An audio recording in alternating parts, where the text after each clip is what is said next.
Hello friends, welcome to your channel अभी teacher academy. Friends, इस video में मैं यूपी टेट लेवल 2 का एसएसटी का प्रैक्टिस सेट लेकर आई हूँ। इससे पहले मैं एसएसटी का 2 प्रैक्टिस सेट करवा चुकी हूँ। ये तीसरा प्रैक्टिस सेट है। तो चलिए फ्रेंड्स, क्वेश्चन की शुरुआत करते हैं। क्वेश्चन है, निम्न में से कौन सा अनुच्छेद पंचायत के गठन के लिए राज्य सरकारों को निर्देश देता है? कौन सा अनुच्छेद पंचायत के गठन के लिए राज्य सरकारों को निर्देश देता है? ऑप्शन ए है अनुच्छेद 33, बी है अनुच्छेद 40, सी है अनुच्छेद 48, डी है अनुच्छेद 50। तो बताइए फ्रेंड्स, कौन सा अनुच्छेद पंचायत के गठन के लिए राज्य सरकारों को निर्देश देता है? इसका राइट आंसर ऑप्शन बी है अनुच्छेद 40। अनुच्छेद 40 पंचायत के गठन के लिए सरकारों को निर्देश देता है। बढ़ते हैं नेक्स्ट क्वेश्चन की तरफ। क्वेश्चन है, निम्नलिखित में से किस समिति का मुख्य उद्देश्य 1970 से पूर्व भारत में दल बदल की सटीक परिभाषा देता है? निम्नलिखित में से किस समिति का मुख्य उद्देश्य 1970 से पूर्व भारत में दल बदल की सटीक परिभाषा देना था? ऑप्शन ए है चब्बियार समिति, बी है हर्षद मेहता समिति, सी है मुदालियर समिति, डी है उपयुक्त में से एक से अधिक, ई है उपयुक्त में से कोई नहीं। तो फ्रेंड्स, दल बदल की सटीक परिभाषा चब्बियार समिति देता है। इसका राइट आंसर ऑप्शन ए है। बढ़ते हैं नेक्स्ट क्वेश्चन की तरफ। क्वेश्चन है, लोकसभा का पहला आम चुनाव कब हुआ था? बताइए फ्रेंड्स, लोकसभा का पहला आम चुनाव कब हुआ था? 1949 में, 1952 में, 1954 में, 1950 में? तो फ्रेंड्स, लोकसभा का पहला आम चुनाव 1952 में हुआ था। इसका राइट आंसर ऑप्शन बी है 1952। बढ़ते हैं नेक्स्ट क्वेश्चन की तरफ। क्वेश्चन है, राष्ट्रीय महिला आयोग किसके द्वारा बनाया गया था? राष्ट्रीय महिला आयोग किसके द्वारा बनाया गया था? ऑप्शन ए है संविधान में संशोधन, बी है केंद्रीय मंत्रिमंडल का निर्णय, सी है संसद द्वारा पारित अधिनियम, डी है भारत के राष्ट्रपति का आदेश। तो फ्रेंड्स, इसका राइट आंसर ऑप्शन सी है संसद द्वारा पारित अधिनियम। राष्ट्रीय महिला आयोग संसद द्वारा पारित अधिनियम द्वारा बनाया गया था। बढ़ते हैं नेक्स्ट क्वेश्चन की तरफ। क्वेश्चन है, अंतरराष्ट्रीय न्यायालय कहाँ स्थित है? अंतरराष्ट्रीय न्यायालय कहाँ स्थित है? रोम में, हेग में, न्यूयॉर्क में, जेनेवा में? अंतरराष्ट्रीय न्यायालय हेग में स्थित है, हेग नीदरलैंड में। इसका राइट आंसर ऑप्शन बी है। नेक्स्ट क्वेश्चन है, इनमें से किसने कहा भारतीय न्यायपालिका विलासी मुकदमेबाजी से ग्रसित है? किसने कहा था कि भारतीय न्यायपालिका विलासी मुकदमेबाजी से ग्रसित है? रंजन गोगोई ने, एन.बी. रमना ने, दीपक मिश्रा ने, ब्रह्मानंद पांडे ने? तो फ्रेंड्स, भारतीय न्यायालय विलासी मुकदमेबाजी से ग्रसित है, यह एन.बी. रमना ने कहे थे। इसका राइट आंसर ऑप्शन बी है, एम.बी. रमना। बढ़ते हैं नेक्स्ट क्वेश्चन की तरफ। क्वेश्चन है, निम्नलिखित में से कौन सा बुनियादी मूल्य सभी नेताओं द्वारा भारत के संविधान पर विचार विमर्श हेतु संविधान निर्मात्री सभा के मिलने से बहुत पहले ही स्वीकार कर लिया गया था? निम्नलिखित में से कौन सा बुनियादी मूल्य सभी नेताओं द्वारा भारत के संविधान पर विचार विमर्श हेतु संविधानी निर्मात्री सभा से के मिलने से पहले ही स्वीकार कर लिया गया था? ऑप्शन ए सार्वभौम वयस्क मताधिकार, बी है स्वतंत्रता और समानता का अधिकार, सी है अल्पसंख्यकों के अधिकार का संरक्षण, और डी है उपयुक्त में से एक से अधिक। इसका राइट आंसर ऑप्शन डी है, उपयुक्त में से एक से अधिक। नेक्स्ट क्वेश्चन है, 108वें संविधान संशोधन बिल को दूसरे किस नाम से जानते हैं? 108वें संविधान संशोधन बिल को दूसरे किस नाम से जानते हैं? ऑप्शन ए है महिला सीट आरक्षण बिल, बी है टाटा बिल, सी है लोकपाल बिल, डी है ऑपरेटिव सोसाइटी बिल। तो बताइए फ्रेंड्स, 108वें संविधान संशोधन बिल को दूसरे किस नाम से जानते हैं? तो इसे दूसरे महिला सीट आरक्षण बिल के नाम से जानते हैं। इसका राइट आंसर ऑप्शन ए है, महिला सीट आरक्षण बिल। नेक्स्ट क्वेश्चन है, निम्नलिखित में से किस संवैधानिक संशोधन अधिनियम द्वारा मंत्री परिषद की संख्या लोकसभा के कुल सदस्यों के 15% की सीमा तक निर्धारित की गई है? किस संवैधानिक संशोधन अधिनियम द्वारा मंत्री परिषद की संख्या लोकसभा के कुल सदस्यों के 15% की सीमा तक निर्धारित की गई है? ऑप्शन ए 91वां संविधान संशोधन अधिनियम 2003, बी है 93वां संविधान संशोधन अधिनियम, सी है 95वां संविधान संशोधन अधिनियम, डी है 94वां संविधान संशोधन अधिनियम। इसका राइट आंसर ऑप्शन ए है 91वां संवैधानिक संशोधन अधिनियम 2003। 91वां संवैधानिक संशोधन अधिनियम 2003 के द्वारा संवैधानिक संशोधन अधिनियम द्वारा मंत्रिपरिषद की संख्या लोकसभा के कुल सदस्यों के 15% की सीमा तक निर्धारित की गई। बढ़ते हैं नेक्स्ट क्वेश्चन की तरफ। क्वेश्चन है, निम्नलिखित कथनों पर विचार कीजिए। भारतीय संविधान में कोई संशोधन लाने का उपक्रम किया जा सकता है। भारतीय संविधान में कोई संशोधन लाने का उपक्रम किया जा सकता है लोकसभा द्वारा, राज्यसभा द्वारा, राज्य विधानमंडल द्वारा, राष्ट्रपति द्वारा, ए और बी दोनों द्वारा। तो फ्रेंड्स इसका राइट आंसर ऑप्शन ई है, ए और बी दोनों द्वारा, लोकसभा और राज्यसभा दोनों द्वारा। इसका राइट आंसर ऑप्शन ई है। नेक्स्ट क्वेश्चन है, भारतीय संविधान का कौन सा अनुच्छेद प्राथमिक स्तर पर मातृभाषा में शिक्षा की सुविधा से संबंधित है? भारतीय संविधान का कौन सा अनुच्छेद प्राथमिक स्तर पर मातृभाषा में शिक्षा की सुविधा से संबंधित है?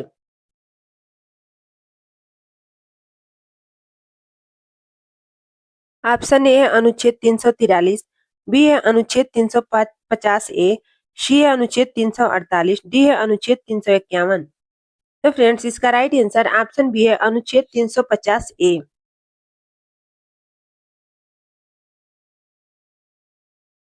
नेक्स्ट क्वेश्चन है, चुनावी बांड योजना का शुभारंभ कब हुआ? चुनावी बांड योजना का शुभारंभ कब हुआ? जनवरी 1918 में, अप्रैल 2018 में, अप्रैल 2019 में, जनवरी 2019 में। तो फ्रेंड्स चुनावी बांड योजना का शुभारंभ जनवरी 2018 में हुआ। इसका राइट आंसर ऑप्शन ए है। नेक्स्ट क्वेश्चन है, भारत में संघीय वित्त आयोग संबंध रखता है। भारत में संघीय वित्त आयोग संबंध रखता है राज्यों के बीच वित्त से, राज्यों एवं केंद्र के बीच वित्त से, केंद्र एवं स्वशासित सरकार के बीच से, डी है इनमें से कोई नहीं। भारत में संघीय वित्त आयोग संबंध राज्यों एवं केंद्र के बीच वित्त से रखता है। इसका राइट आंसर ऑप्शन बी है।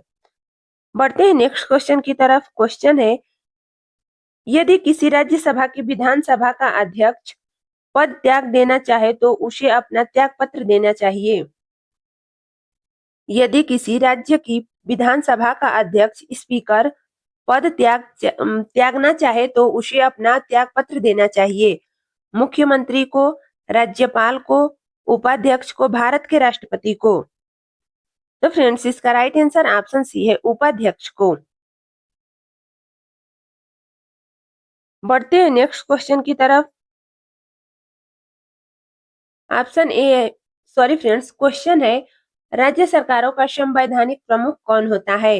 राज्य सरकारों का संवैधानिक प्रमुख कौन होता है? मुख्यमंत्री, राज्यपाल, अध्यक्ष, उच्च न्यायालय का न्यायाधीश। राज्य सरकार का संवैधानिक प्रमुख राज्यपाल होता है। इसका राइट आंसर ऑप्शन बी है, राज्यपाल। और भारत का संवैधानिक प्रमुख राष्ट्रपति होता है। इसे याद रखिएगा फ्रेंड्स, राज्य सरकार का संवैधानिक प्रमुख राज्यपाल होता है और भारत का संवैधानिक प्रमुख राष्ट्रपति होता है। नेक्स्ट क्वेश्चन है, राष्ट्रपति की अनुपस्थिति में उसके समस्त कार्य किसके द्वारा किए जाते हैं? प्रधानमंत्री द्वारा, उपराष्ट्रपति द्वारा, राज्यपाल द्वारा, भारत का मुख्य न्यायाधीश। तो फ्रेंड्स राष्ट्रपति की अनुपस्थिति में उसके समस्त कार्य उपराष्ट्रपति द्वारा किए जाते हैं। इसका राइट आंसर ऑप्शन बी है, उपराष्ट्रपति। बढ़ते हैं नेक्स्ट क्वेश्चन की तरफ। क्वेश्चन है, लक्षद्वीप समूह स्थित है। लक्षद्वीप समूह स्थित है बंगाल की खाड़ी में, हिंद महासागर में, प्रशांत महासागर में, अरब सागर में। तो बताइए फ्रेंड्स लक्षद्वीप किस महासागर में स्थित है? इसका राइट आंसर ऑप्शन डी है, लक्षद्वीप अरब सागर में स्थित है। नेक्स्ट क्वेश्चन है, भारतीय संविधान की 8वीं अनुसूची में कितनी भाषाओं का उल्लेख है? भारतीय संविधान की 8वीं अनुसूची में कितनी भाषाओं का उल्लेख है? 18, 22, 24, 26। तो फ्रेंड्स, भारतीय संविधान की 8वीं अनुसूची में 22 भाषाओं का उल्लेख है। इसका राइट आंसर ऑप्शन बी है, 22। बढ़ते हैं नेक्स्ट क्वेश्चन की तरफ। क्वेश्चन है, नाटो NATO का मुख्यालय कहाँ स्थित है? नाटो का मुख्यालय कहाँ स्थित है? ऑप्शन ए ब्रुसेल्स में, बी है न्यूयॉर्क में, सी है लंदन में, डी है पेरिस में। तो बताइए फ्रेंड्स, नाटो का मुख्यालय कहाँ स्थित है? नाटो का मुख्यालय ब्रुसेल्स में स्थित है। इसका राइट आंसर ऑप्शन ए है, ब्रुसेल्स। नेक्स्ट क्वेश्चन है, निम्नलिखित में से कौन सा संसार का सबसे बड़ा मरुस्थल है? निम्नलिखित में से कौन सा संसार का सबसे बड़ा मरुस्थल है? सहारा, थार, गोबी, कालाहारी। संसार का सबसे बड़ा मरुस्थल सहारा मरुस्थल है, जो अफ्रीका महाद्वीप में है। इसका राइट आंसर ऑप्शन ए है, सहारा। और भारत का सबसे बड़ा मरुस्थल थार का मरुस्थल है, जो राजस्थान राज्य में है। इसे याद रखिएगा फ्रेंड्स, संसार का सबसे बड़ा मरुस्थल सहारा मरुस्थल है, जो अफ्रीका महाद्वीप में है। और भारत का सबसे बड़ा मरुस्थल थार का मरुस्थल है, जो राजस्थान राज्य में है। नेक्स्ट क्वेश्चन है, हैदराबाद किस नदी पर स्थित है? हैदराबाद किस नदी पर स्थित है? मूसी नदी पर, महानदी, गोदावरी, कृष्णा। बताइए फ्रेंड्स, हैदराबाद किस नदी पर स्थित है? हैदराबाद मूसी नदी पर स्थित है। इसका राइट आंसर ऑप्शन ए है, मूसी नदी। हैदराबाद को निजामों का शहर कहते हैं। हैदराबाद तथा सिकंदराबाद को जुड़वा शहर कहते हैं।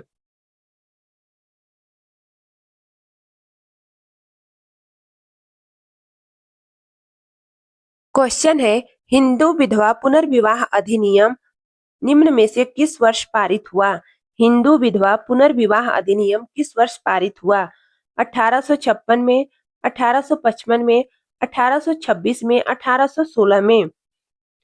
तो फ्रेंड्स, हिंदू विधवा पुनर्विवाह 1856 में पारित हुआ। इसका राइट आंसर ऑप्शन ए है, 1856। नेक्स्ट क्वेश्चन है, इनमें से किस मुगल सम्राट ने राजा राम मोहन राय को अपने दूत के रूप में लंदन भेजा था? किस मुगल सम्राट ने राजा राम मोहन राय को अपने दूत के रूप में लंदन भेजा था? बहादुर शाह, शेरशाह सूरी, बहादुर शाह, अकबर।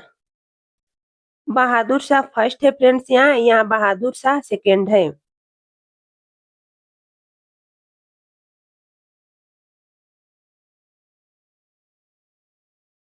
इसका राइट आंसर ऑप्शन डी है, अकबर। अकबर द्वितीय मुगल सम्राट ने राजा राम मोहन राय को अपने दूत के रूप में लंदन भेजा था। नेक्स्ट क्वेश्चन है, किसके वायसराय काल में भारत की राजधानी कोलकाता से दिल्ली स्थानांतरित हुई? किस वायसराय के काल में भारत की राजधानी कलकत्ता से दिल्ली स्थानांतरित हुई? Lord Hardinge, Lord Keford, Lord Curzon, Lord reading.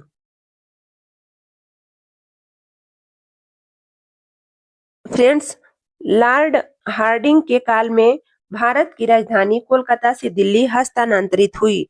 इसका राइट आंसर ऑप्शन ए है, लॉर्ड हार्डिंग। और लॉर्ड कर्जन के काल में 1905 में बंगाल का विभाजन हुआ। नेक्स्ट क्वेश्चन है, शेख निजामुद्दीन औलिया इनमें से किस सूफी संत के शिष्य थे? शेख निजामुद्दीन औलिया किस सूफी संत के शिष्य थे? ऑप्शन ए है, बाबा फरीदुद्दीन गजे शंकर, बी है मखदूम याया मनेरी, सी है कुतुबुद्दीन बख्तियार काकी, डी है अब्दुल कादिर गिलानी। शेख निजामुद्दीन औलिया बाबा फरीदुद्दीन गंजे शक्कर सूफी संत के शिष्य थे। इसका राइट आंसर ऑप्शन ए है।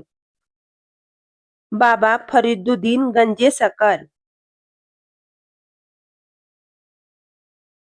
बढ़ते हैं नेक्स्ट क्वेश्चन की तरफ। क्वेश्चन है, निम्न में से कौन सी भाषा उत्तर प्रदेश की दो राज्य भाषाओं में से एक है? कौन सी भाषा उत्तर प्रदेश की दो राज्य भाषाओं में से एक है? ऑप्शन ए है उर्दू, बी है अवधी, सी है बुंदेली, डी है बघेली। तो बताइए फ्रेंड्स, कौन सी भाषा उत्तर प्रदेश की दो राज्य भाषाओं में से एक है? इसका राइट आंसर ऑप्शन ए है उर्दू। क्वेश्चन है, बुद्ध ने कहाँ अपना पहला धर्म उपदेश देते हुए अपने मत की आधारशिला रखी थी? बुद्ध ने कहाँ अपना पहला धर्म उपदेश देते हुए अपने मत की आधारशिला रखी थी? ऑप्शन ए है सारनाथ, बी है कौशाम्बी, सी है बोध गया, डी है देवरिया। इसका राइट आंसर ऑप्शन ए है सारनाथ। बुद्ध ने सारनाथ अपना पहला धर्म उपदेश देते हुए अपने मत की आधारशिला रखी थी। बुद्ध के गृह त्याग को महाभिनिष्क्रमण कहा जाता है और ज्ञान प्राप्ति को निर्वाण या परिनिर्वाण कहा जाता है। बुद्ध जी ने जो पहला अपना धर्म उपदेश दिए थे उसको धर्म चक्र परिवर्तन कहा जाता है और बुद्ध की मृत्यु को महापरिनिर्वाण कहा जाता है। आज के लिए इतना ही फ्रेंड्स, मिलते हैं नेक्स्ट वीडियो में। यूपी टेट प्रैक्टिस सेट के लिए चैनल को सब्सक्राइब करें। वीडियो अच्छी लगे तो लाइक करें, शेयर करें।